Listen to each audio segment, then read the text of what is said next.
আসসালামু আলাইকুম এভরিওয়ান, আশা করি আপনারা সবাই অনেক ভালো আছেন। আমার এই ভিডিওটা এপ্রিল মাসের 12 তারিখের ভিডিও, আর এখন হচ্ছে জুন মাসের মাঝামাঝি চলছে। তো ভয়েস দিচ্ছি অনেক দিন পরে। এটা কবে আমি ইউটিউবে ছাড়বো সেটাও আমি জানি না, কারণ আমার অলরেডি আরও অনেক ভিডিও জমে আছে ইউটিউবে ছাড়ার মতো। তো যাই হোক, এপ্রিল মাসের 12 তারিখ এটা হচ্ছে জাস্ট সামারের আগ দিয়ে ছিল। আমার বোন কিছু প্ল্যান্স কিন্তু ওর বাসার জন্য, তো যে কারণে আমাদের এই জায়গাটায় যাওয়া। এই জায়গাটার নাম হচ্ছে ফার্মিংটন গার্ডেন্স। এটা একটা প্রাইভেট ওন্ড গার্ডেন বা নার্সারি, যেটাই বলা হোক না কেন। এই জায়গাটা হচ্ছে অরিগনের বেভারটন নামের একটা জায়গায় লোকেটেড। আমার লাইফে আমি এত বড় নার্সারি আমি আসলে কখনো দেখিনি। বাংলাদেশে তো দেখিনি, আমেরিকাতেও এতদিন ধরে যে আছি, কিন্তু এরকম এত বড় নার্সারি আমার দেখা হয়নি। তো এই জায়গাটাতে বাগানের জন্য এমন কোনো জিনিস নেই যেটা ওরা সেল না করে। ফুল গাছ বা নানান ধরনের প্ল্যান্টস তো আছেই, এছাড়া বাগান সাজানোর নানান রকম ডেকোরেটিভ পিস বা হচ্ছে যেগুলো বাগান সুন্দর রাখতে ব্যবহার করা হয়, শোভেল বা হচ্ছে কোদাল, মাটি, সিডস, তারপরে হচ্ছে নানান রকম পেস্টিসাইডস, ফার্টিলাইজার্স, হচ্ছে টব, এরকম নানান কিছু হচ্ছে জিনিসপাতি হচ্ছে এখানে সেল করে। আমি তো আসলে কিছু কিনতে যাইনি, আমি আসলে ঘুরে ঘুরে দেখতেই গিয়েছিলাম। এবং এত সুন্দর সুন্দর ফুল, মানে পৃথিবীতে যে এত সুন্দর সুন্দর ফুল আছে সেটা আসলে এরকম একটা নার্সারিতে না গেলে বোঝাও যাবে না। নানান ধরনের সিজনাল ফুল হচ্ছে সেল হচ্ছিল। আমার ফুল সবসময় অনেক বেশি ফেভারিট, তো স্বাভাবিকভাবেই আমি এই জায়গাটা খুবই খুবই এনজয় করছিলাম। নানান রকম ভেজিটেবলসও পাওয়া যায়, সিজনাল যা কিছু আছে। তো আমরা যখন গেছিলাম তখন তো সামারের আগ দিয়ে, তো বেশ ভালোই ভিড় ছিল, কারণ মানুষজন আসছিল, নানান রকম জিনিসপাতি কিনে নিয়ে যাচ্ছিল। তো খুবই ভালো লেগেছে আমাদের, এনজয় করেছি অনেক। আমার বোন হচ্ছে 9টা প্ল্যান্টস কিনেছে টোটাল, এর মধ্যে 6টা হচ্ছে সাকুলেন্টস। তো ওর এই প্ল্যান্টস রিলেটেড কথাবার্তা আপনারা ভিডিওর পরবর্তী অংশে দেখতে পাবেন। আশা করি আমার এই ভিডিওটা আপনারা এনজয় করবেন। তো thank you so much for watching. দেখা হবে পরবর্তী কোনো ভিডিওতে। Bye.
Payal, how do you feel getting so many plants today?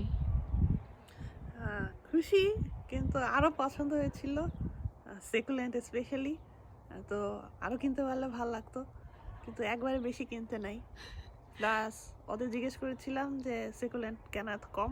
ওরা বললো যে সেকুলেন্টের জন্য এখন একটু বেশি ঠান্ডা, আরও গরম পড়লে আরও বেশি আসবে।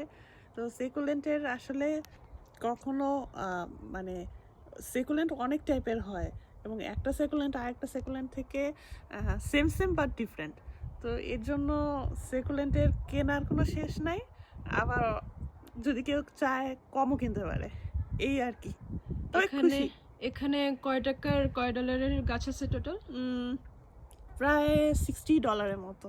আচ্ছা, এবারে হচ্ছে একটু রেয়ার কিছু সেকুলেন্ট পেয়েছি, যেরকম এটা, এই দুটা একটু রেয়ার, যেমন একটু এক্সপেন্সিভ, কিন্তু যেটা হয় যে অ্যামাজনে কিনতে গেলেও মানে শিপিং চার্জ দিয়ে এরকমই পড়ে।